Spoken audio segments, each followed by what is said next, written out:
Hello साथियों, good evening. कैसे हैं आप सब? मैं अतुल तिवारी आप सभी का एग्जामपुर परिवार में स्वागत करता हूं। कैसे हैं आप लोग? तो चलिए बिल्कुल लाइव हूं मैं आपके सामने और सभी को नमस्कार भाई, राधे राधे, जय हिंद। कैसे हैं आप सभी लोग? कैसी चल रही है आप लोगों की प्रिपरेशन? तो आइए क्लास को स्टार्ट करते हैं, ठीक है। आइए देखते हैं कि आज की हमारी इस पंचायती राज की क्लास में हम लोगों ने क्या कुछ महत्वपूर्ण क्वेश्चन कवर किए हैं। तो आप सभी बच्चों का एग्जामपुर परिवार में स्वागत है। नमस्कार भाई सभी को, ठीक है। आइए क्लास को स्टार्ट करते हैं और एक एक करके इन तमाम सारे पॉइंट पर चर्चा करेंगे। देखिए, आज का जो पहला क्वेश्चन हमारे इस सेशन में कवर किया गया है कि बच्चों 18 से 70 साल के आयु तक के जो लोग हैं उनके 2 लाख रुपए तक का दुर्घटना बीमा दिया जाएगा। ये जो है किस योजना के माध्यम से इनको ये दुर्घटना बीमा दिया जाएगा, ठीक है। कितने साल के लिए? 18 से 70 वर्ष की आयु तक के 2 लाख, कितना हो जाएगा ये? 2 लाख रुपए तक का बीमा ये प्रोवाइड किया जाएगा। तो बच्चों क्या होगा इसका? प्रधानमंत्री सुरक्षा बीमा योजना, ठीक है। प्रधानमंत्री जो सुरक्षा बीमा योजना है ये 18 साल से 70 साल के लोगों के लिए है और यहाँ पर 2 लाख रुपए तक का दुर्घटना बीमा यहाँ पर उपलब्ध कराया जाएगा, ठीक है। ध्यान रखना, कितने का? 2 लाख रुपए तक का। और ये जो योजना शुरू की गई थी, कब शुरू की गई थी? 2015 में, ठीक है। ये जो योजना थी बच्चों, सुरक्षा बीमा योजना 2015 में शुरू की गई थी, ठीक है। और यहीं पर अगर आपसे पूछे प्रधानमंत्री जीवन ज्योति बीमा योजना, और प्रधानमंत्री जीवन ज्योति बीमा योजना की उम्र सीमा कितनी? 18 से 50 वर्ष है, ठीक है। और यहाँ पर भी कितना? 2 लाख रुपए का बीमा का कवर मिलेगा, ठीक है। 2 लाख रुपया।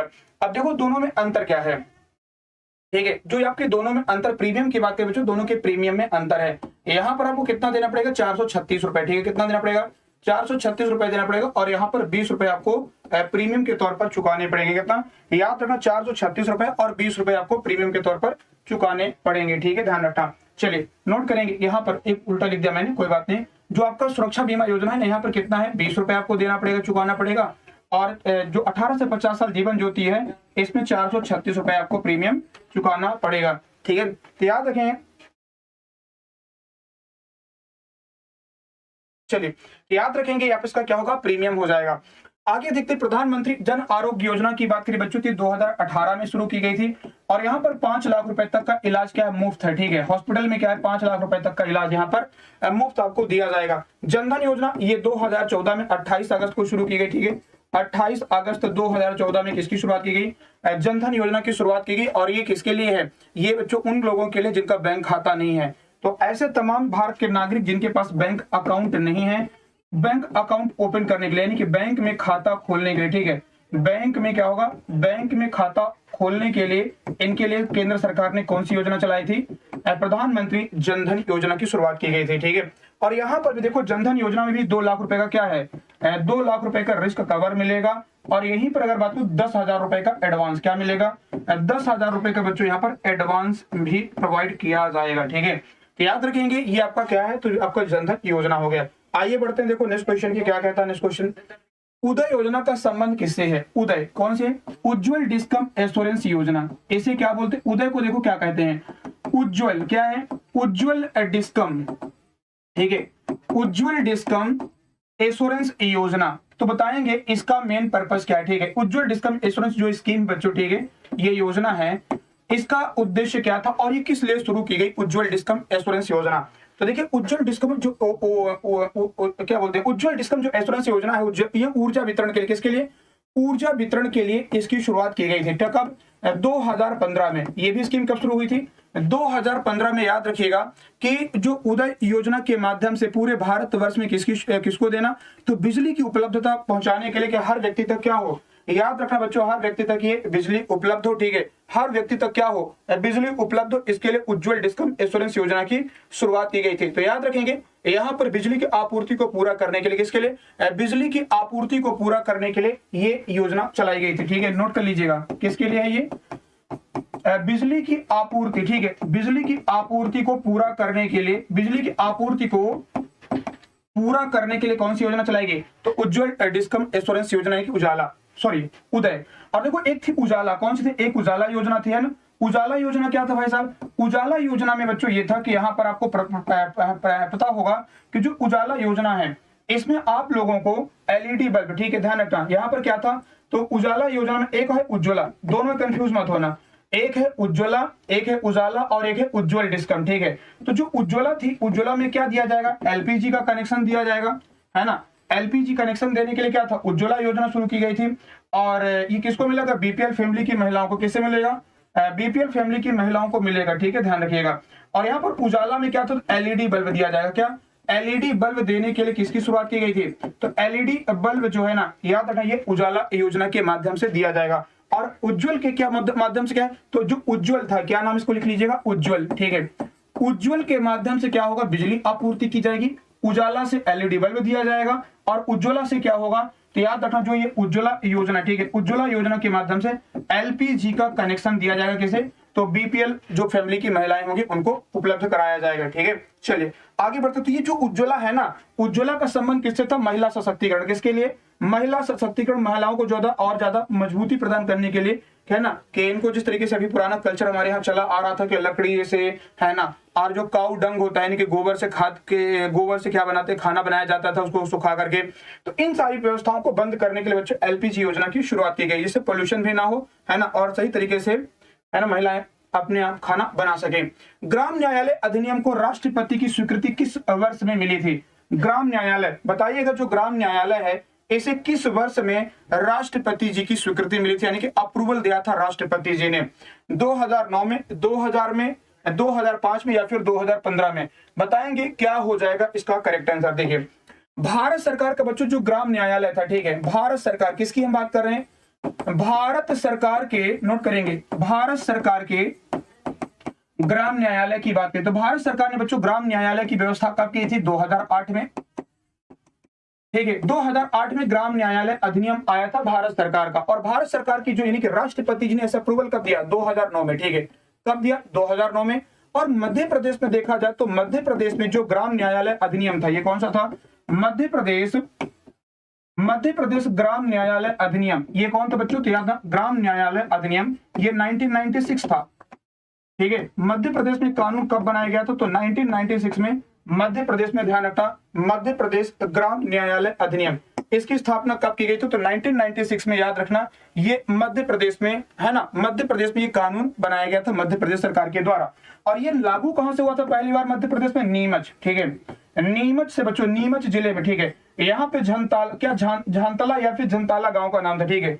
झंताला बच्चों क्या था? गांव का नाम था। और यहां से इसे लागू किया गया था, ठीक है। नोट करेंगे कहां से लागू किया गया था? तो झातला, ये कौन सा गांव था? तो झंताला या झातला, ये गांव का नाम था। एक बार गांव का नाम देखिएगा, है तो झातला, ये बच्चों क्या है? गांव का नाम है। और यहां से पहली बार क्या हुआ था? याद रखेंगे, ग्राम न्यायालय की शुरुआत की गई थी मध्य प्रदेश में। और इसका कानून कौन सा था? तो 1996 में ये मध्य प्रदेश का था। केंद्र सरकार यानी कि भारत सरकार की बात कर लेते हैं। तो भारत सरकार ने कानून कब बनाया? 2008 में। और राष्ट्रपति जी की इसको कानून अप्रूवल कब मिला इस कानून के लिए? 2009 में किया गया, ठीक है। 2000 में क्या था भाई साहब? याद रखना बच्चों, यहाँ पर प्रधानमंत्री ग्राम सड़क योजना, ठीक है। प्रधानमंत्री ग्राम सड़क योजना की शुरुआत 2000 में की गई। आरटीआई, राइट टू इंफॉर्मेशन, सूचना का जो अधिकार कानून है, और ये हमारे अनुच्छेद, संविधान के अनुच्छेद किसमें है? तो अनुच्छेद 19(1)(a) में, किसमें है? 19(1)(a) के अंतर्गत क्या आता है? तो बच्चों आरटीआई आ जाता है, ठीक है, ध्यान रखना। और 2015 की बात करें तो यहाँ पे ढेर सारी योजनाएं सरकार की चलाई गई थी। प्रधानमंत्री जीवन ज्योति बीमा योजना, है ना, प्रधानमंत्री सुरक्षा बीमा योजना, प्रधानमंत्री सुरक्षा बीमा योजना, अटल पेंशन योजना, ये सारी योजनाएं कब चलाई गई थी? अटल पेंशन योजना की बात करें, मेक इन इंडिया प्रोग्राम की बात करें, स्किल इंडिया प्रोग्राम, दुनिया भर की योजनाएं जो है कब चलाई गई थी? 2015 में। नीति आयोग कब बना? 2015 में नीति आयोग का गठन किया गया। तो ये सब कब की बात है? 2015 की है। देखिए एग्जाम्पल आप लोगों के लिए बच्चों यहाँ पर दिवाली का विशेष ऑफर लेकर आए, ठीक है। दिवाली का बच्चों यहाँ पर एक स्पेशल ऑफर क्या है दिवाली का? तो नोट करेंगे, यहाँ पर आप लोगों के लिए 75% का डिस्काउंट एग्जाम्पल लेकर आया आपने तमाम कोर्सेज में। आप देखो ये वैलिडिटी इसकी कितनी 27 तारीख तक है, ठीक है। इसकी वैधता का बच्चों 27 अक्टूबर तक के लिए है। आप लोगों ने, ठीक है, अगर आप लोगों ने अभी तक इसे नहीं लिया है तो आप इसको अवेल करिए, इसे लीजिए, है ना, आपको काफी ज्यादा बेनिफिट मिलने वाला है। और दिवाली 75 कोड का इस्तेमाल करना बिल्कुल मत भूलिएगा। यहाँ पर क्या इस्तेमाल करेंगे? दिवाली 75 कोड इस्तेमाल करेंगे तो आपको 75% का डिस्काउंट मिल जाएगा। क्या? 75% का आपको डिस्काउंट मिल जाएगा, ठीक है। चलिए तो याद रखेंगे ये आप लोगों के लिए यहाँ पर ऑफर एग्जाम्पल के द्वारा ये दिया जा रहा है, अपने दोस्तों को बताइएगा, ठीक है। और अभी जो लेटेस्ट कोर्सेस हैं सभी में आपको मिल जाएगा। और है ना, ध्यान रखना, ये सब कहां से ले पाएंगे? तो एग्जाम्पल के ऑफिशियल एप्लीकेशन को डाउनलोड करिएगा, वहां से आप इस कोर्स को ज्वाइन कर सकते हैं। आइए बढ़ते हैं इस क्वेश्चन पे, ठीक है। आइए बढ़ते हैं इस क्वेश्चन पे। ग्राम पंचायतों को अधिसूचित करने का अधिकार किसे प्राप्त होता है? ठीक है, ग्राम पंचायत को अधिसूचित करने का जो अधिकार है ये किसे प्राप्त होता है बताइएगा, ठीक है। क्या होगा राइट आंसर भाई? जनपद पंचायत, तहसीलदार, कलेक्टर या फिर राज्य निर्वाचन आयोग को। इनमें से बताएंगे किसे ग्राम पंचायतों को अधिसूचित, अधिसूचित मतलब कि कौन सी ग्राम पंचायत बनेगी नहीं बनेगी, उसका चुनाव, उसका रूपरेखा और नया एक नई कह सकते हैं पंचायत का गठन, ऐसी तमाम सारी जो बातें हैं बताइएगा इनके में किसके द्वारा ये तय की जाती है। ठीक है, इनमें से किसके द्वारा तय की जाती है? जनपद अध्यक्ष के द्वारा, तहसीलदार, कलेक्टर या फिर राज्य निर्वाचन आयोग। बताओ भाई जल्दी से क्या होगा राइट आंसर। ठीक है, और सभी बच्चों को नमस्कार भाई, राधे राधे, जय हिंद, गुड इवनिंग, शुभ संध्या। और सभी लोग क्लास को शेयर कर लीजिएगा, जितने बच्चे हमारे साथ लाइव है ना सभी बच्चे क्लास को एक बार जल्दी से शेयर करेंगे। बताइएगा क्या होगा इसका राइट आंसर। ठीक है, क्या होगा इसका राइट आंसर? तो देखिए आपको पता होगा कि बच्चों यहाँ पर हमारे जिले में कौन होता है? कलेक्टर। जिले का सबसे बड़ा अधिकारी कौन होता है? कलेक्टर साहब होते हैं। तो याद रखना जो कलेक्टर होंगे बच्चों ये क्या करते हैं? अधिसूचित करते हैं पंचायतों को कि ये पंचायत नोटिफाई करना, उसको बनाना, पंचायत का जो कह सकते हैं कि मतदाता सूची तैयार करवाना, उनकी जो सीमांकन यानी कि जो कह सकते हैं कि उसका क्राइटेरिया क्या होगा, कितने एरिया में कौन कौन सी पंचायत उसका क्षेत्र होगा, ये तमाम सारी बातें, सरकार की योजनाओं को जिला स्तर से गांव में ले कर जाना, ये सब कौन करता है? कि कलेक्टर साहब के सारे काम है। ठीक है, और राज्य में जो चुनाव करवाता है पंचायत का। ठीक है, पंचायत और नगर निकाय। ठीक है, पंचायत और जो नगर निकाय के चुनाव है कौन करवाता है? तो नगर निकाय और पंचायत के चुनाव याद रखना स्टेट इलेक्शन कमीशन करवाता है, यानी कि राज्य निर्वाचन आयोग। ठीक है, राज्य निर्वाचन जो आयोग है ये कहां चुनाव करवाते हैं? तो राज्य के अंदर जो भी चुनाव होते हैं पंचायत और जिला पंचायत या फिर है ना उप सरपंच या सरपंच, जो भी मतलब जितने भी पद राज्य के अंदर आते हैं पंचायती राज व्यवस्था के अंदर, और आपके नगर निकाय के अंदर, चाहे वो जिला नगर निगम हो, नगर पालिका हो या फिर नगर परिषद हो, ऐसी तमाम जो भी चुनाव होंगे वो सब कौन करवाता है? राज्य निर्वाचन आयोग करवाता है। और राज्य निर्वाचन आयोग कब बनाया गया था? 1994 में। मध्य प्रदेश में कब बना बच्चों? याद रखना 1 फरवरी 1994 में किसका गठन किया गया था? राज्य निर्वाचन आयोग का गठन किया गया था। ठीक है, चलिए आगे बढ़ते हैं। और ये संविधान में कहां पर आएगा? तो 243। ठीक है, 243 में कहां पर आएगा? तो निर्वाचन जो है बच्चों कहां पर आता है? 243 के अनुच्छेद के अंतर्गत ये राज्य निर्वाचन आयोग का गठन किया गया है। आओ भाई देखिए नेक्स्ट क्वेश्चन पे। मनरेगा में सामाजिक मनरेगा में सामाजिक लेखा परीक्षा समिति का चयन किसके द्वारा किया जाता है? बताइएगा। सोशल ऑडिट जो कमेटी बच्चों ये मनरेगा में किसके द्वारा सेलेक्ट की जाती है? मतलब कहने का कि जो मनरेगा में काम हुआ, मनरेगा में जो खर्च हुआ है ना, इसके लिए जो ऑडिट करवाया जाता है, सोशल ऑडिट की बात कर ले, सामाजिक लेखा परीक्षा, ये किसके द्वारा करवाया जाता है? जनपद पंचायत, जिला पंचायत, ग्राम सभा या पंचायत? क्या होगा इसका करेक्ट आंसर? बताइएगा। इनमें से किसके द्वारा ये करवाया जाता है? ठीक है, किसके द्वारा करवाया जाता है सोशल ऑडिट? बताओ भाई जल्दी से। ठीक है, किसके द्वारा ये सोशल ऑडिट करवाया जाता है आप लोग बताइएगा। तो देखो इसका करेक्ट आंसर क्या हो जाएगा? ग्राम सभा। इसका राइट आंसर क्या होगा बच्चों? ग्राम सभा, क्योंकि गांव की सबसे छोटी इकाई क्या है? ग्राम है। और यहाँ पर ग्राम सभा क्या होती है? जो मतदाता है। ठीक है, जो मतदाता होते हैं ना, जिनका क्या होगा? वोटर लिस्ट में नाम होता है। तो जो मतदाता होते हैं जिनका वोटर लिस्ट में नाम है वही क्या कहलाती है? ग्राम सभा कहलाती है। ठीक है, उनको क्या बोलते हैं? ग्राम सभा कहते हैं। तो मतदाता जो है, जो गांव के लोग हैं, अगर वो ये पता करना चाहें कि मनरेगा में कितना काम हुआ, कितना पैसा आया था, कहां खर्च हुआ, कौन सी योजना भविष्य में आने वाली हैं, है ना, उनके लिए कितना अमाउंट एलोकेट किया गया फंड, तो ये तमाम सारी चीजें क्या कौन करवा सकता है? ग्राम सभा के द्वारा करवाया जाता है। क्या? ग्राम सभा के द्वारा, ना कि पंचायत के द्वारा। ठीक है, ध्यान रखें। तो मनरेगा बच्चों ये गठन कब किया गया था? आप सब जानते हैं कि जो नरेगा, ये पहले क्या था? नरेगा के नाम से बना, है ना। नरेगा कानून कब था बच्चों? 2005 में था। ठीक है, इसे अप्रूवल कब मिला? क्या नरेगा जो लागू किया गया बच्चों अधिनियम को?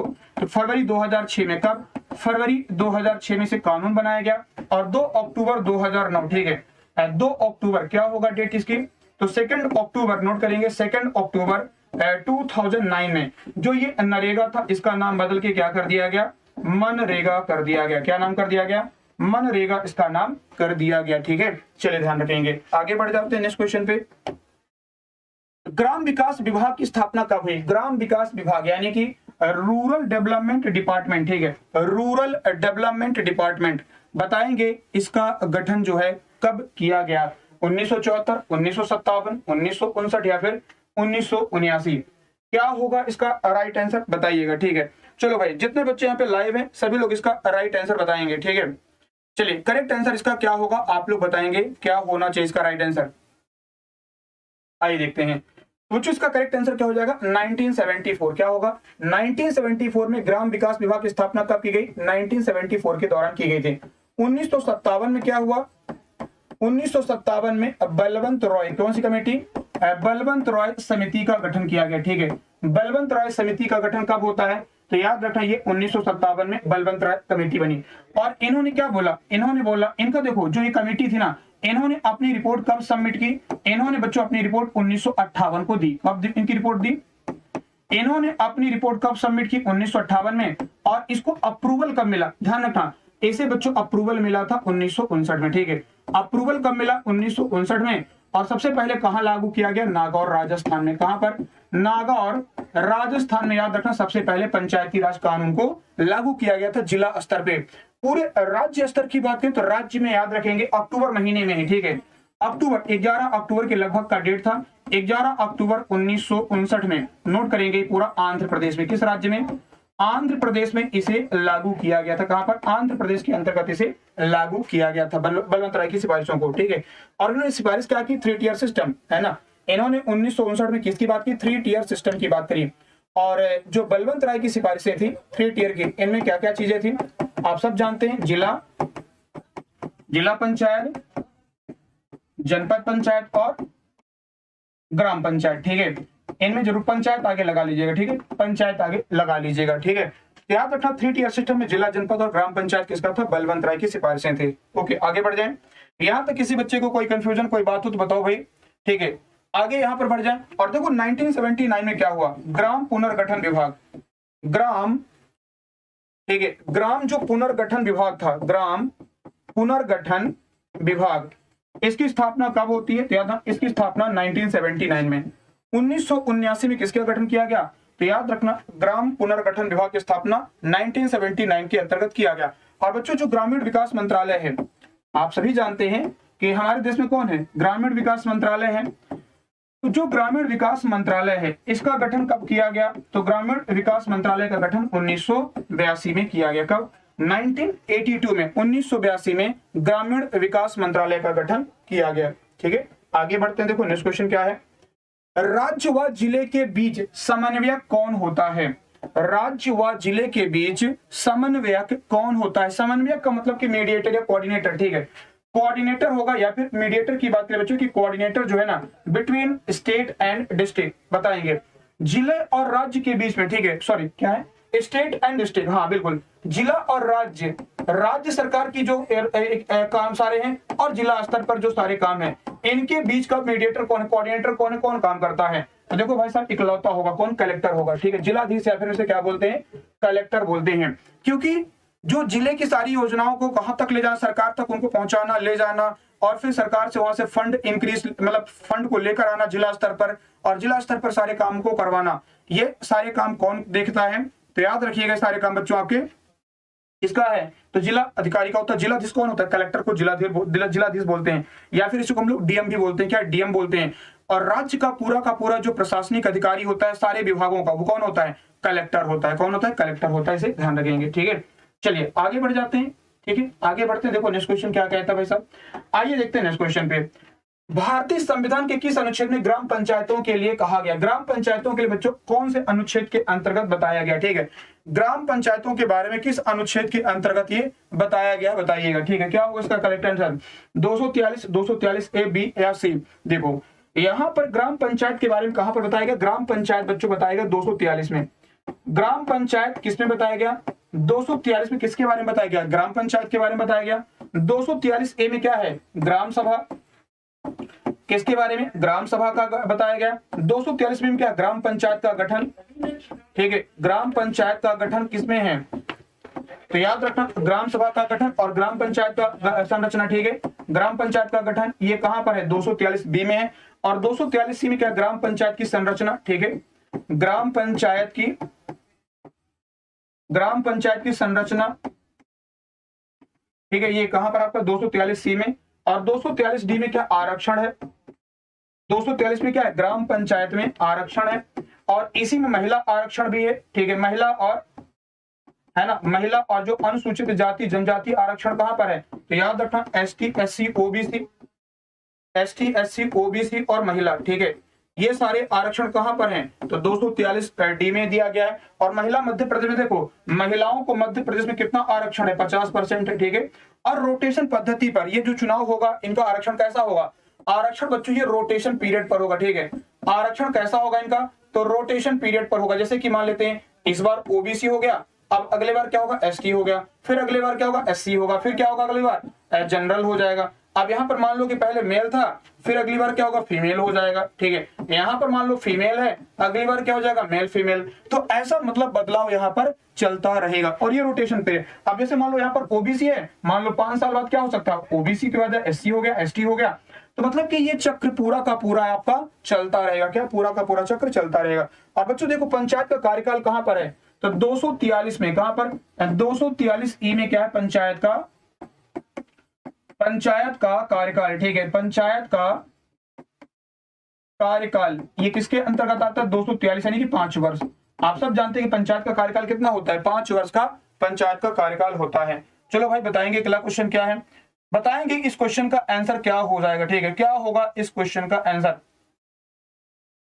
बताइएगा। यहां पर क्या बोला गया? जिला नियोजन समिति का गठन किस संविधान संशोधन के तहत, किस संविधान संशोधन के तहत किया गया, ठीक है। जिला नियोजन समिति का जो गठन है ये किस संविधान संशोधन के द्वारा किया गया है? आइए देखते हैं इसका राइट आंसर।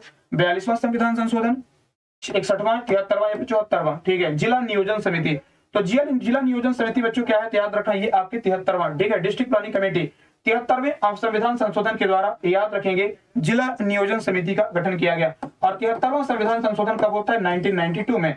74वां भी कब होता है? 1992 में होता है। लेकिन याद रखना ये नगर निकाय से संबंधित है। किससे है? नगर निकाय से इसका संबंध है, ठीक है। और यहां पर भी 3 टियर सिस्टम है। क्या है? तो नगर निगम, ठीक है। क्या है? नगर निगम, नगर पालिका, नगर पालिका और नगर परिषद। क्या है? नगर परिषद, ठीक है। नगर परिषद। तो यहां पर भी 3 टियर स्ट्रक्चर है, ठीक है। ध्यान रखिएगा क्या है? यहाँ पे भी 3 टियर स्ट्रक्चर है। तो नगर परिषद यहां पर भी आपका हो जाएगा, ठीक है। तो ये 3 याद रखना, 3 बच्चों यहाँ पर 3 टियर सिस्टम आपको 74वें संविधान संशोधन द्वारा हो जाता है। इसे नोट करेंगे। 61वें में क्या देखो, 61वें संविधान संशोधन में यहां पर देखो ये कब होता है? 1989 में। 61वां संविधान संशोधन 1989 में होता है। और यहाँ पर वोट डालने का जो अधिकार है, ठीक है, जो हम मतदान करते हैं, है ना, जो हम किसी भी नेता को चुनाव खड़ा हो तो उसको मतदान करते हैं, तो 18 साल सीमा है। तो पहले बच्चों कितनी थी? 21 वर्ष थी, ठीक है। 21 वर्ष थी, इसे घटा के क्या कर दिया? 18 वर्ष कर दिया गया। क्या? 18 वर्ष कर दिया गया। तो याद रखना कौन सा? 61वां संविधान संशोधन के द्वारा। किसके द्वारा? 61वें संविधान संशोधन के द्वारा। और 42वां जो संविधान था, इसमें क्या था? इसमें फंडामेंटल ड्यूटीज को जोड़ा गया। किसे? फंडामेंटल ड्यूटीज को जोड़ा गया स्वर्ण सिंह समिति के कहने पर। किसके कहने पर? स्वर्ण सिंह समिति के रिकमेंडेशन पर, ठीक है। स्वर्ण सिंह समिति के कहने पर याद रखना 42वां संविधान संशोधन किया गया था। चलिए आगे बढ़ जाए। यहां तक किसी बच्चे को कोई डाउट, कोई कंफ्यूजन हो तो बताओ भाई जल्दी से, है ना। आगे बढ़ जाते हैं, नेक्स्ट क्वेश्चन पर आते हैं। क्या कहता है भाई साहब नेक्स्ट क्वेश्चन? ठीक है, आइए बढ़ते हैं। देखो हमारा नेक्स्ट क्वेश्चन क्या कहता है। ये सारे पॉइंट बच्चों आप इनको ध्यान रखना। और ये 42वां संविधान संशोधन कब हुआ था? 1976 में। कब होता है ये? 1976 में। ध्यान रखना 42वां संविधान संशोधन किया गया था। आइए देखते हैं। और हाँ, ये 73वां संविधान संशोधन कब हुआ? 1992 में, ठीक है। 73 1992 में। और यहाँ पर पंचायती राज किसके लिए संबंधित है? ये पंचायती राज से इसका संबंध रहा। किसका? पंचायती राज से किसका संबंध था? 73वें संविधान संशोधन का पंचायती राज से इसका संबंध था, ठीक है। आइए देखते हैं इस क्वेश्चन पे। चलो भाई, मध्य प्रदेश में प्रथम नगर निगम जो है ना कहां स्थापित किया गया? नगर निगम जबलपुर, ग्वालियर, भोपाल, इंदौर। मध्य प्रदेश का जो पहला नगर निगम था ये कौन सा था? तो आप सब जानते हैं बच्चों, कौन हो जाएगा? इसका जबलपुर हो जाएगा, ठीक है। मध्य प्रदेश का जो पहला नगर निगम है कौन है? तो ये जबलपुर हो जाएगा। 1864 में। कब बना था ये? 1864 में। ध्यान रखना मध्य प्रदेश का पहला नगर निगम क्या है? जबलपुर है। और पहली नगर पालिका नोट करेंगे, पहली जो नगर पालिका है मध्य प्रदेश की, तो नगर पालिका में पहली मध्य प्रदेश कौन थी? 1907 में ये दतिया में बनाई गई। कौन सी? दतिया में इसे स्थापित किया गया, ठीक है। चलिए ध्यान रखेंगे कितना? दतिया में। याद रखेंगे, बहुत महत्वपूर्ण क्वेश्चन है तो बच्चों याद रखना आपका, है ना। ये 74वां संविधान संशोधन किसके द्वारा? तो नगर निगम नगर पालिका कौन सा संविधान संशोधन था? 74वां संविधान संशोधन था। कौन था? 74वां संविधान संशोधन, जो कि 1992 में किया गया। कब? 1992 में। 74वें संविधान संशोधन द्वारा याद रखना यहाँ पर, है ना, यहाँ पर क्या किया गया? तो नगर निगम का, नगर निकाय के बारे में कहा गया था, ठीक है। और नगर निगम वर्तमान में मध्य प्रदेश में कितने हैं? तो नगर निगम की संख्या जो है ना मध्य प्रदेश में, म्युनिसिपल कॉर्पोरेशन नगर निगम, कितने नगर निगम मध्य प्रदेश में? 16 नगर निगम है, ठीक है। और नगर पालिका कितनी है? तो नोट करेंगे, जो नगर पालिका है मध्य प्रदेश में ये 99 है। कितनी है नगर पालिका मध्य प्रदेश में? कितनी वर्तमान में? तो 99 क्या है मध्य प्रदेश में वर्तमान में नगर पालिका स्थित है। चलिए आगे बढ़ते हैं। देखो नेक्स्ट क्वेश्चन, किस समय काल को पंचायती राज का उत्थान काल कहा जाता है? ठीक है, मध्य प्रदेश में बच्चों उत्थान काल मतलब कहने का कि जब पंचायती राज उभरा, उत्थान का मतलब क्या होता है? उभरना, है ना। पंचायती राज में उत्थान का मतलब क्या है? डेवलप होना, किसी चीज को आगे ले जाना, है ना। राइज, यहाँ पर क्या है देखो, राइज, राइज का मतलब धीरे धीरे बढ़ना, उत्थान करना, आगे आगे आना, निकलना। तो बताइएगा क्या होगा इसका राइट आंसर, ठीक है। आगे आएंगे बताएंगे क्या होगा इसका राइट आंसर। चलो भाई बताएंगे यहाँ पर, ठीक है, बताएंगे यहाँ पर 21 समय काल को पंचायती राज का उत्थान काल कहा जाता है। जैसे 1959 से 1964, 65 से 68, 69 से 83 या फिर 51 से 70।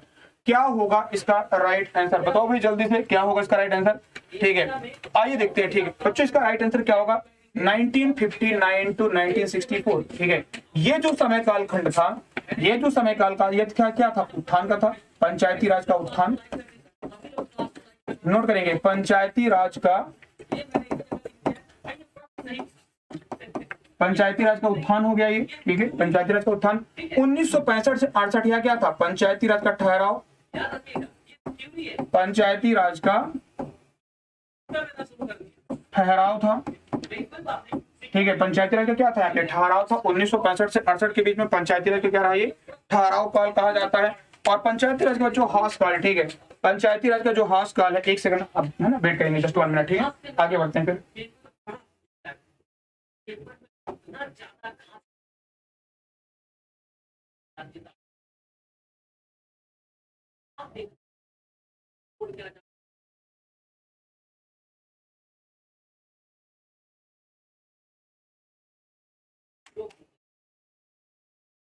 चलिए, तो पंचायती राज के बच्चों यहाँ पर क्या था? ये हास काल था, ठीक है। पंचायती राज का क्या था यहाँ पर?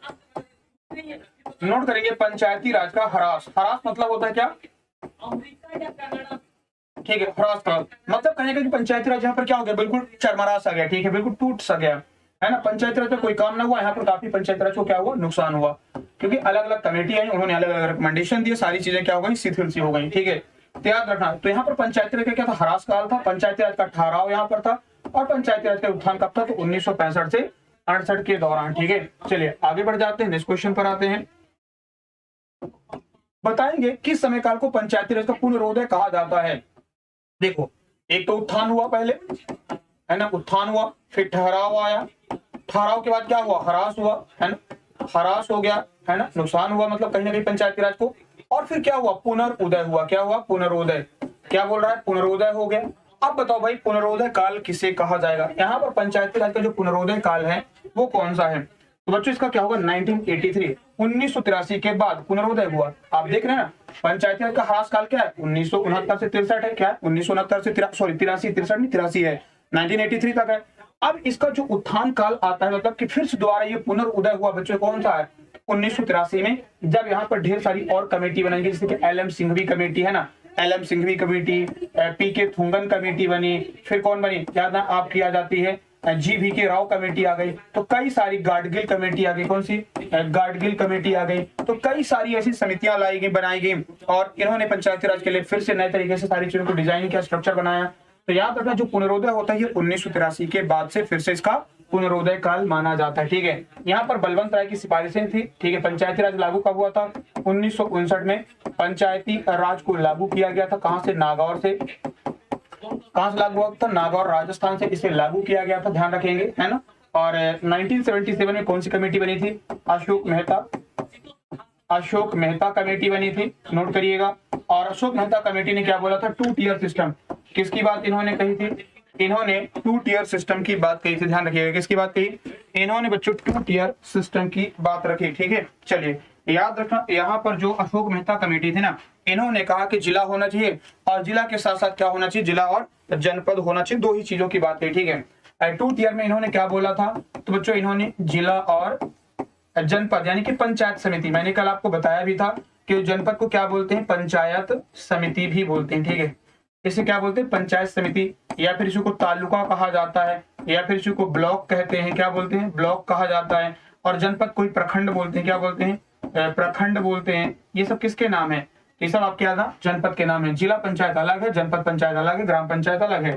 तो अशोक मेहता जी ने 2 टियर की बात करी थी, किसकी, तो जिला परिषद की बात करी थी और इन्होंने पंचायत समिति की बात करी थी। ठीक है, आगे बढ़ते हैं। देखो नेक्स्ट क्वेश्चन क्या है हमारा, सामुदायिक विकास कार्यक्रम का विचार किस देश से लिया गया। सामुदायिक विकास कार्यक्रम बच्चों ये किस देश से लिया, अमेरिका के संविधान से। कहां से, अमेरिका से। जो कम्युनिटी डेवलपमेंट प्रोग्राम है ना, कम्युनिटी डेवलपमेंट प्रोग्राम बच्चों जिसे कि मध्य भारत में कब लागू किया गया, 1952 में। ठीक है, 1952 में याद रखिए कम्युनिटी डेवलपमेंट प्रोग्राम आया और इसका जो लिया गया था, कहां से एक्सेप्ट किया गया, अमेरिका के संविधान से लिया गया। कहां से लिया गया, याद रखेंगे कम्युनिटी डेवलपमेंट जो प्रोग्राम है ना, कि सामुदायिक विकास कार्यक्रम बच्चों ये अमेरिका के संविधान से लिया गया। कहां से लिया गया, अमेरिका के संविधान से लिया गया। ठीक है, इस चीज को ध्यान रखिएगा। आगे बढ़ जाते हैं। अब देखो रूस से क्या लिया, या फ्रांस से क्या लिया, ब्रिटेन से क्या लिया। तो रूस से बच्चों याद है आपका क्या बोलते हैं, जो कि आपने नाम सुना होगा किसके बारे में, योजना आयोग, है ना। ये तो पढ़ा होगा पहले कभी योजना आयोग के बारे में। तो जो योजना आयोग था ना, क्या था, योजना आयोग, इसका गठन कब किया गया था, तो याद रखेंगे योजना आयोग का गठन 15 मार्च, ठीक है, 15 मार्च 1950 को किया गया। और फिर इसका नाम आप जानते हैं कि 1 जनवरी, ठीक है, 1 जनवरी 2015 को इसका नाम क्या कर दिया, तो योजना आयोग का नाम बदल के नीति आयोग कर दिया गया। क्या, नीति आयोग कर दिया गया। क्लियर, याद रखना। और यहाँ पर क्या था, तो योजना आयोग का नाम था 15 मार्च 1950। और ये कहां से लिया गया था, ध्यान रखना, आपके रूस के संविधान से लिया गया। ब्रिटेन से क्या, एकल नागरिकता, ठीक है, एकल नागरिकता का जो प्रावधान है ये कहां से लिया गया, तो एकल नागरिकता, ठीक है, एकल नागरिकता का जो प्रावधान है बच्चों, सिंगल सिटीजनशिप, ये कहां से, अमेरिका के संविधान से लिया गया। आओ भाई देखते हैं नेक्स्ट पे, किसने पंचायती राज को उद्देश्य तथा प्राचीन सामुदायिक लोकतंत्र के रूप में लोकतंत्र के समान बताया है। चलिए बताएंगे क्या होगा। तो याद रखना जयप्रकाश नारायण जी ने। किसने, जयप्रकाश नारायण, जो जेपी नारायण था, इन्होंने सर्वोदय प्लान लाया था। क्या लाया था, 1950 में। नोट करिएगा कब की बात है ये, 1950 में इन्होंने क्या लाया था, सर्वोदय प्लान। ठीक है, किसकी शुरुआत की थी इन्होंने, सर्वोदय प्लान, सर्वोदय योजना, ये इन्होंने कब शुरू की थी, तो याद रखना बच्चों सर्वोदय योजना की शुरुआत इन्होंने 1950 में की थी। कब की थी, 1950 में सर्वोदय योजना की शुरुआत की थी। क्लियर हो गया, ध्यान रखेंगे, है ना। हुआ था जब प्रधानमंत्री कौन थे, पंडित जवाहरलाल नेहरू। ठीक है, पंचायती राज जो व्यवस्था है, ठीक है, पंचायती राज व्यवस्था आपसे पूछेगा कि बताओ किस प्रधानमंत्री के शासनकाल में लागू हुई, तो 1959 में पहली बार, 1959 में पहली बार नागौर से शुरुआत किसने की थी, पंडित जवाहरलाल नेहरू ने, राजस्थान से। कहां पे, राजस्थान के नागौर से, ध्यान रखना, पंडित जवाहरलाल नेहरू जी ने पंचायती राज व्यवस्था की शुरुआत की थी। ठीक है, चलिए आगे बढ़ते हैं नेक्स्ट क्वेश्चन पे। मंडल पंचायत की स्थापना किस कमेटी की सिफारिश पर की गई, चलिए बताएंगे। मंडल पंचायत की जो स्थापना है ये किस पंचायत की, किस समिति की, है ना, किस समिति, कमेटी का मतलब क्या पर क्या होगा, समिति हो जाएगा। ठीक है, कमेटी का मतलब क्या है, समिति। बताए किस समिति की सिफारिश पर की गई, मंडल पंचायत। और देखो ये मंडल पंचायत क्या होता है, ठीक है, बताएंगे भी मंडल पंचायत का मतलब क्या होता है। तो मंडल पंचायत ना अशोक मेहता, ठीक है, अशोक मेहता जो कमेटी थी इन्होंने मंडल पंचायत की स्थापना की बात कही। ठीक है, मंडल पंचायत को तो जनपद यानी कि जिला हो, ठीक है, किसकी बात कही थी इन्होंने, जिला और जनपद। ठीक है, क्या बोला, जिला और जनपद। और जनपद को क्या बोलते हैं, मंडल पंचायत भी कहा जाता है। ठीक है, मंडल पंचायत ये भी किसे बोलते हैं, तो जनपद को क्या बोलते हैं, मंडल पंचायत भी कहा जाता है। अच्छा मैंने यहाँ पे नाम नहीं लिखा था ना, अभी मैंने पिछले बारे में आपको बताया था। यहाँ पर देखो यहाँ पर क्या क्या नाम है, तो आपको बताया था जनपद, जन पंचायत समिति, तालुका, प्रखंड, ब्लॉक, और यहाँ पर क्या लिख लीजिएगा, मंडल। क्या लिखिएगा इसी को, मंडल भी इसे नोट कर लेना। ठीक है, क्या हो जाएगा, मंडल भी इसे नोट कर लीजिएगा। तो ये सभी नाम किसके हैं, तो याद रखना बच्चों ये सभी आपके, है ना, ये किसके नाम है, तो ये सभी आपके, है ना, याद रखना ये किसके हैं, तो जो आपके पंचायती राज व्यवस्था के अंदर टर्म्स आ जाते हैं। क्या टर्म्स आ जाते हैं, तो नोट करेंगे आपका जो मंडल पंचायत है ना, तो मंडल पंचायत किसके कहने पर गठित किया गया था, नोट करिएगा, अशोक मेहता। क्या बोला था इन्होंने कि मंडल पंचायत का गठन किया जाए। एक तो इन्होंने जिला बोला, जिला के बाद क्या बोला इन्होंने, मंडल पंचायत की वकालत की थी, किसकी, मंडल पंचायत नाम दिया था। बलवंत राय में आपको बता ही दिया मैंने, इन्होंने क्या बोला, इन्होंने जिला बोला, जनपद बोला, इन्होंने मंडल नहीं बोला, इन्होंने क्या बोला, जनपद बोला, और क्या बोला, पंचायत। ठीक है। इन्होंने 3 टियर बात कही, पंचायत, ग्राम पंचायत, जनपद होना चाहिए और जिला। ये किसका था? अशोक मेहता जी का कहना था। और LM सिंघवी, लक्ष्मी मल सिंघवी, क्या था? लक्ष्मी मल सिंघवी। ये कमेटी बच्चों कब बनाई गई थी? 1986 में। नोट करिएगा, LM सिंघवी कमेटी कब बनाई गई थी? तो 1986 में। याद रखना, लक्ष्मी मल सिंघवी, कौन सी? लक्ष्मी मल सिंघवी, LM सिंघवी। और इन्होंने किसकी वकालत की? इन्होंने संवैधानिक अधिकार देने की वकालत की। क्या कहा? संवैधानिक। इन्होंने बोला कि पंचायती राज को क्या कर दिया जाए? संवैधानिक अधिकार दिया जाए, मतलब एक संवैधानिक संस्था या फिर संवैधानिक निकाय इसे बनाया जाए। किसने वकालत की थी? LM सिंघवी ने की। ठीक है, तो जिला जनपद बलवंत जी की थी। और बलवंत राय समिति कमेटी कब बनती? तो 1957 में, आप सभी को पता है। और अशोक मेहता कमेटी कब बनी? 1977 में इसका गठन किया गया था। ठीक है, चलिए आगे देखते हैं नेक्स्ट क्वेश्चन। देखो फिर से बच्चों बता दूं एक आप लोगों को इन्फॉर्मेशन कि बस ये ऑफर की वैलिडिटी बहुत लिमिटेड है बच्ची है ना, इसकी वैलिडिटी बहुत लिमिटेड बच्ची है। अगर आप लोगों ने अभी तक इसको ज्वाइन नहीं किया है, आपको यहाँ पर कितने बच्चों है ना 30 फैकल्टी आपको यहाँ पर पढ़ा रहे हैं एप्लीकेशन पे। ठीक है, तो आप लोग जाकर के जैसे कि SSC GD की बात करें, ठीक है, SSC GD है ना, यूपी पुलिस और दिल्ली पुलिस, ऐसे तमाम सभी एग्जाम की तैयारी यहाँ पर करवाई जा रही है। तो आप लोग यहाँ पे जुड़ सकते हैं। ठीक है, आप लोग यहाँ पे जुड़ सकते हैं। साथ साथ में अगर हम बात करें तो ठीक है, इसकी जो वैधता होगी 27 अक्टूबर तक। कब तक के लिए वैलिड है? 27 अक्टूबर तक के लिए बच्चों वैलिड है। और देखो जिन बच्चों ने अभी तक है ना ये जो दोस्त आप लोगों के जो दोस्त है जिनको के पास अभी फाइनेंशियल उतने स्ट्रॉन्ग नहीं है, आप उन्हें बताइए कि एग्जाम प्रो ना आप लोगों के लिए काफी ज्यादा मतलब कह सकते हैं कि ऑफर लेकर आया है। और जैसे मान लो कि कोई 1000 का कोर्स है, कितने का है बच्चों? मान लेते हैं अगर कोई कोर्स ना 1000 रुपीज का है, आप सोचो उसमें 75% डिस्काउंट हो जाएगा तो कितना हो जाएगा? 250 रुपए का हो जाएगा। ठीक है, तो इतना कम चार्जेस में 250-300 रुपए मान लेते ही, मानने में क्या जाते हैं। ठीक है, तो जो भी कोर्स का फीस होगा उसमें आप लोग पढ़ सकते हैं। ठीक है, मान लो 2000 का होगा तो 2000 का 75% आपको कितना छूट हो जाएगा? तो 500 रुपए का आपको कोर्स पड़ेगा। कितने? 500 रुपए में तो कौन पढ़ाता है आजकल के जमाने में। ठीक है, तो आप लोगों को यहाँ पर बेहतर तरीके से तैयारी करवा सकते हैं। और सबसे बड़ी बात यहाँ पर ध्यान रखना, किस किस कौन से सब्जेक्ट होंगे। यहाँ पे कम से कम 12 से 13 सब्जेक्ट आपको मिलेंगे। कौन से? ध्यान रखना, बता दे रहा हूँ। देखो यहीं पे बता देता हूँ मैं आप लोगों को कौन कौन से सब्जेक्ट इसके अंदर आपको कवर कराए जाएंगे। जैसे कि हम बात करें, आपका हो जाएगा हिंदी होगा आपका, है ना, Hindi,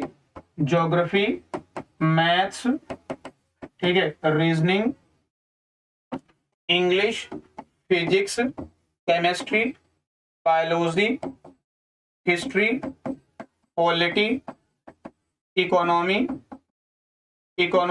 current affairs, static GK,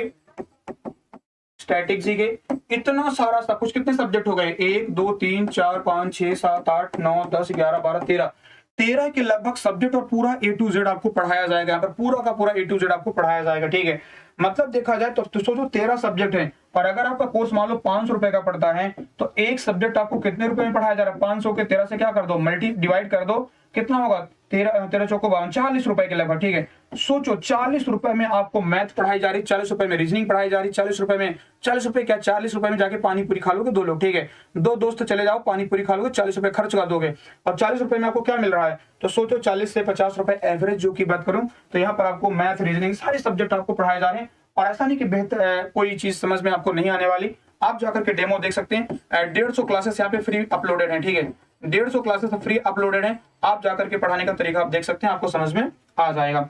आओ भाई देखते हैं नेक्स्ट क्वेश्चन पे क्या कहता है। नेक्स्ट क्वेश्चन हमारा, लोकतांत्रिक विकेंद्रीकरण की शुरुआत करने वाला भारत का पहला राज्य कौन सा है? ठीक है, लोकतांत्रिक जो विकेंद्रीकरण बच्चों इसका करने वाला देश का पहला राज्य कौन है? बताइएगा, फटाफट आंसर करके आप लोग बता दीजिए।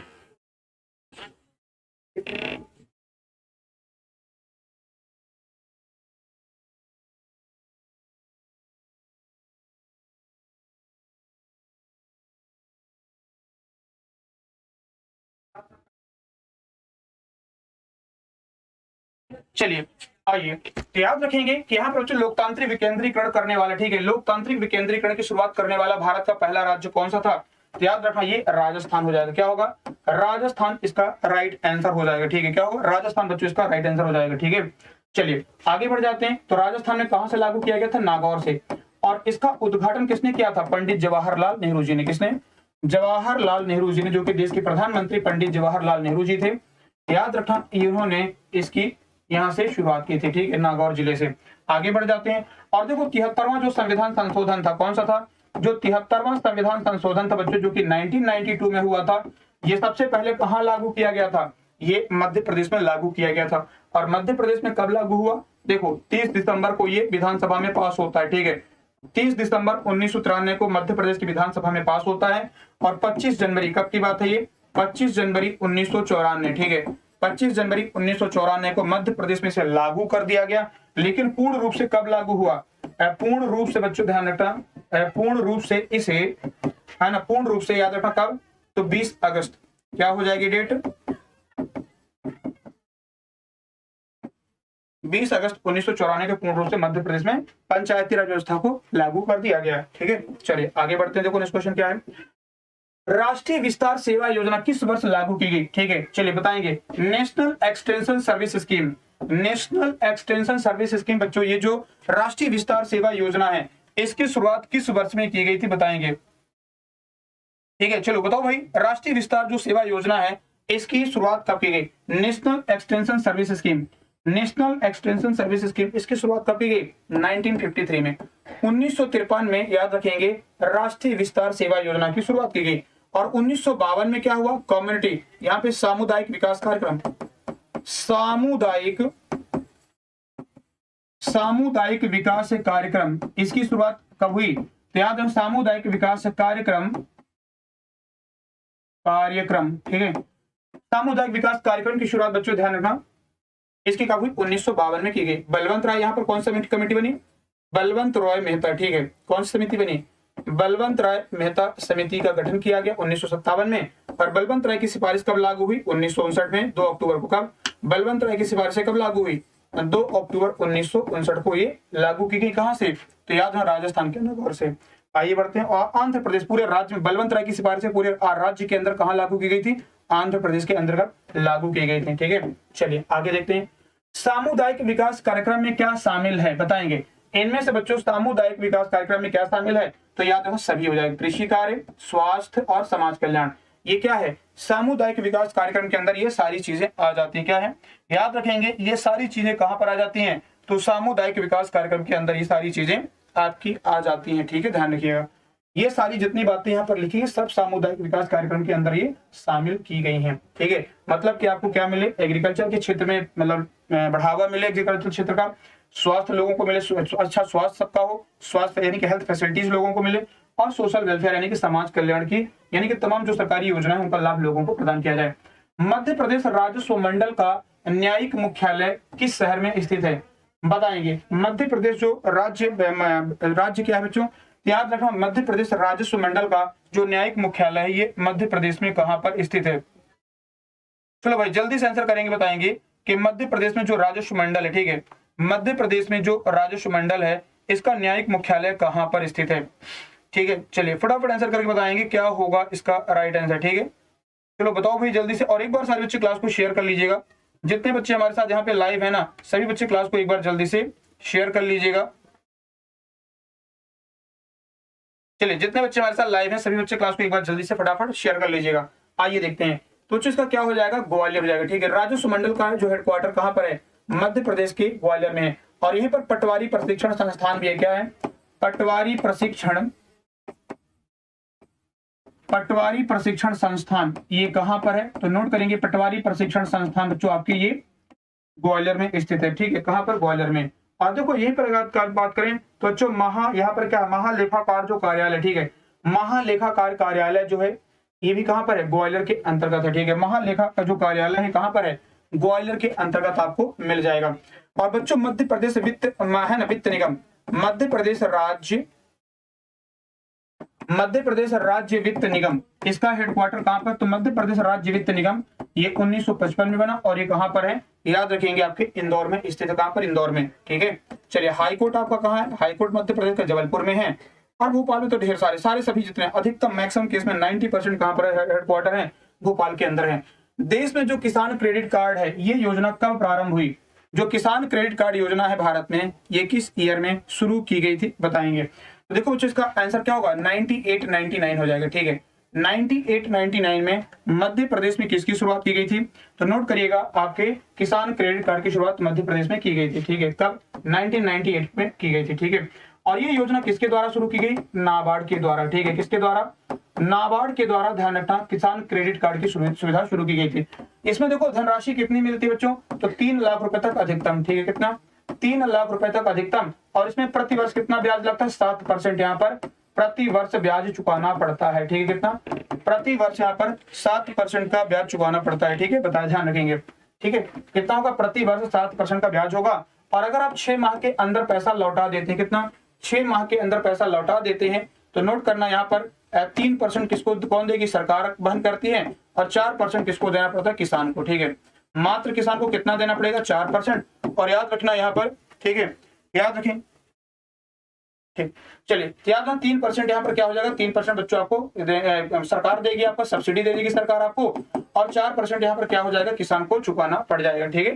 तो चलिए ध्यान रखेंगे 3 लाख रुपए होगा अधिकतम। और किस किसान को दी जाएगी बच्चों, जिसके पास 2 हेक्टेयर की जमीन है, कितनी है, 2 हेक्टेयर जिनके पास जमीन है उनको केसीसी प्रोवाइड किया जाता है, ठीक है, ध्यान रखना, कम से कम, ये किसके लिए कम से कम की बात हो रही है, कम से कम कितना होना चाहिए, नोट करेंगे, कम से कम 2 हेक्टेयर की जमीन हो, इससे ऊपर कोई भी हो सकता है, ठीक है, इसके ऊपर कोई भी हो सकता है, पर कम से कम कितना होना चाहिए, 2 हेक्टेयर की जमीन होनी चाहिए, मैंडेटरी है। और नाबार्ड देखो कब बना था, तो नाबार्ड बच्चों ये 1982 में, ठीक है, 12 जुलाई कब बना था नाबार्ड, तो 12 जुलाई 1982 को किसकी स्थापना की गई, नाबार्ड की स्थापना की गई। और इसका हेडक्वार्टर कहां पर है, मुंबई में स्थित है, कहां पर, मुंबई में स्थित है। और इसे हम लोग क्या बुलाते हैं, देखो इसका फुल फॉर्म क्या है नाबार्ड का, तो राष्ट्रीय कृषि एवं ग्रामीण विकास बैंक, राष्ट्रीय कृषि एवं ग्रामीण विकास बैंक, ये किसका फुल फॉर्म है, तो राष्ट्रीय कृषि एवं ग्रामीण विकास बैंक, ये ठीक है, राष्ट्रीय कृषि एवं ग्रामीण विकास बैंक किसका हेडक्वार्टर, किसका फुल फॉर्म है, ये नाबार्ड का फुल फॉर्म है। और इसके वर्तमान में देखो गोविंद राजुलू चिंटाला बच्चों इसके हेड थे, इनको हटा करके किसको बनाने की बात कह दी गई है, मोहम्मद मुस्तफा, ठीक है, कौन बनाए जाएंगे, तो मोहम्मद मुस्तफा बच्चों ये आने वाले, मतलब ये किसके हेड बन गए हैं, तो मोहम्मद मुस्तफा याद रखना ये नाबार्ड के नए अध्यक्ष होंगे। तो ठीक है, आप लोग अपना ध्यान रखिए, इस सेशन को आज हम यहीं पे समाप्त करते हैं और उम्मीद करता हूं कि आपने एंजॉय किया होगा। और एक बार मैं फिर से आप लोगों को रिपीट कर दे रहा हूं कि बच्चों ये जो ऑफर है ना, ये 27 तक के लिए वैलिड है, ठीक है, ये कब तक के लिए वैलिड है, दिवाली ऑफर, अभी 75% का डिस्काउंट चल रहा है, तो यहाँ पर दिवाली 75 कोड आप जरूर इस्तेमाल करिएगा, ठीक है, दिवाली 75 कोड आप इस्तेमाल करेंगे तो आपको 75% का डिस्काउंट मिल जाएगा एग्जाम पूरे के किसी भी कोर्स के अंदर, ठीक है। तो आप लोगों ने अगर अभी तक नहीं लिया तो अपने दोस्तों को बताइएगा, है ना, तो वो इसका बेनिफिट ले सकते हैं। और इसकी लास्ट देखो, लास्ट अंतिम तिथि क्या है, तो इस ऑफर की बच्चों अंतिम जो तिथि है ये क्या है, तो नोट करेंगे, इसकी अंतिम तिथि 27 अक्टूबर है, ठीक है, 27 अक्टूबर तक आप इसका बेनिफिट ले सकते हैं दिवाली 75 कोड इस्तेमाल करके, ठीक है। तो चलिए फिर आप लोग अपना ध्यान रखेंगे, मिलते हैं अगली क्लास में, टेक केयर बच्चों, बाय बाय।